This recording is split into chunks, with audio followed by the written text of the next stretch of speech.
মুক্তিযুদ্ধ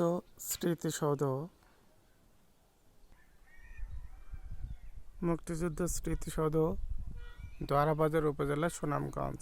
এখানে যে যারা শহীদ হয়েছেন শহীদদের তার নামে তালিকা দেওয়া আছে।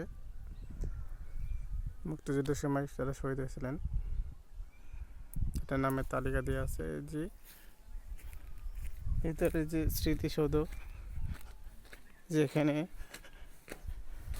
আসলে রোদ পড়ে গেছে, তো এটা হচ্ছে শহীদদের স্মরণে স্মৃতিসৌধ। যে এখানে এটা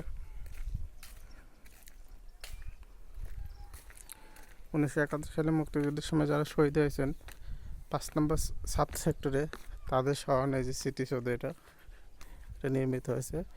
আর এই যে এটাই হচ্ছে ইন্ডিয়ার আছে গারো পাহাড়, মেঘালয় প্রদেশ।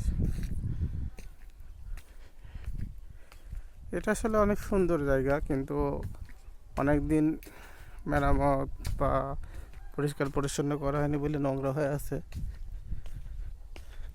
আর এই যে গারো পাহাড়, এটা বাড়ি।